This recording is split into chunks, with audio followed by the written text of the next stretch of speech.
you have to be organized in your approach to knowledge, in your acquisition of knowledge. It has to be done in an organized way. That can be difficult even in the most ideal of circumstances. But when you are endlessly inundated, as we are these days, inundated with a flood of information, misinformation, disinformation, frivolous entertainment and so forth, it's even more difficult. It's very difficult, actually. And when political discourse has become just a genre of entertainment, and the way that that discourse is carried out, the way that it is manifested is through rage bait and clickbait and sensationalism and so forth, and extreme polemics, right? Contrarianism, tribalism, and so forth. And it's generally in a very hostile, very combative and unserious manner. It can be very difficult. It can be next to impossible to take an organized and serious approach to knowledge and the acquisition of knowledge. And of course, when knowledge itself is basically ad hoc and temporary, because, Google or ChatGPT or what have you, they allow you, on demand to sound like you know stuff that you don't know, it becomes even more difficult to take it seriously. Because you don't even know what knowledge is anymore, what it actually is, what it actually means to be knowledgeable. The whole concept has become emptied. Knowledge is just content, and content is knowledge. It's just something that you use to win debates in the comment section. That is cheapening and hollowing out and emptying and trivializing knowledge and the pursuit of and the acquisition of knowledge. No, you need to be organized. You need to be organized, and you need to be serious about this, because it's not a joke. Because look, for example, if you're in a discussion with someone, especially on the internet, you're in a discussion with someone, and let's say you instinctively know that what they're saying about a particular topic is false. It's propaganda.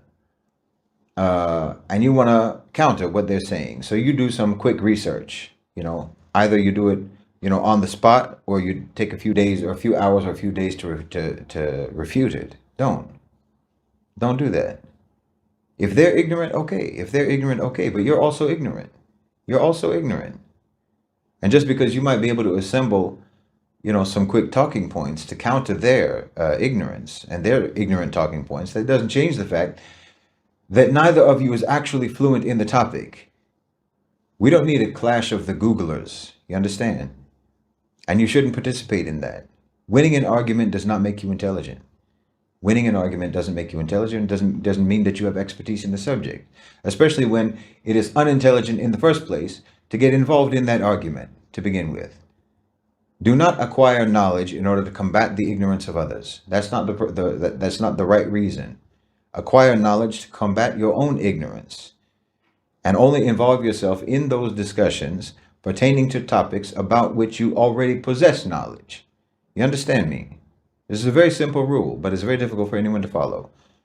So if you see someone who's saying something that you know to be propaganda, you know it's misinformation, or you know that it's wrong, but you don't really know why it's wrong.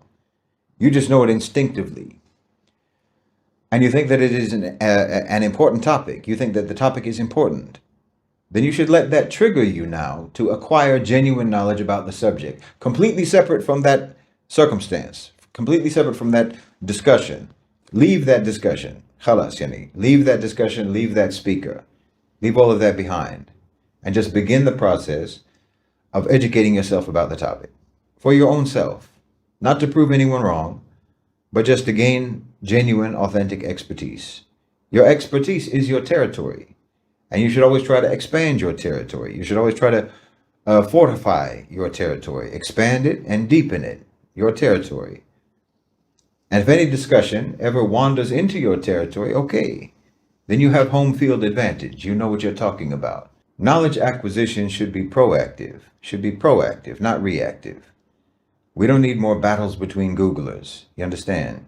And of course, as I was saying, when you are immersed 24 hours a day in a constant flood of content, flood of videos and posts and articles and live streams and podcasts and scrolling, you're basically in a constant state of reaction, a constant reactive state. No, your intellectual pursuits, your pursuit of knowledge, it must be a sovereign, internally determined decision on your part, not a reaction. Not a response to someone else's ignorance that triggered you online. So in my opinion, you need to try to close that tap as much as you can, or at least reduce the flow. Because you cannot think properly. You cannot think properly when you are in a continuous receptive mode. reactive mode, watching passively, taking in an endless deluge of content. It's no good for you. You'll jump from topic to topic, and then you'll do, like I say, that quick emergency talking point research, and you will have forgotten whatever you researched. Whatever talking points you put together at the spur of the moment, you will have forgotten it by that afternoon. You will have learned nothing. Now, decide what is important to you. Decide for yourself what's important to you and study those things in an organized way. And then incorporate those things, those areas into your territory of knowledge. And just accept that there's going to be other areas that your territory does not encompass, and leave those areas to other people. Just leave that to other people. And understand that conversations and discussions between ignorant people are irrelevant, and don't participate in them, because it doesn't make you smarter if you're still ignorant on the topic and then you just do some quick research on the side to sound smart in that topic. When you're discussing with an ignorant person, they're also discussing with an ignorant person, and they did the same thing that you did, to just Google something and have put together some quick talking points that they could recite for a podcast. And then you're responding to them doing the exact same thing that they are, and thinking that you're correcting something and you're spreading knowledge. No, this is not knowledge. This is not knowledge. And this actually connects to something else that I was going to talk about, sort of a broader version of this, especially with regards to young people. You know, because when you're young, you have a lot of plans. You tend to have a lot of plans when you're young. There's a lot of things that you want to accomplish in your life. You know, career goals, goals for maybe what you want to achieve for society, and so on. There's a kind of a mix of personal ambition and idealistic visions of how much good you can potentially do in the world. You know, how you're going to change the world and whatnot.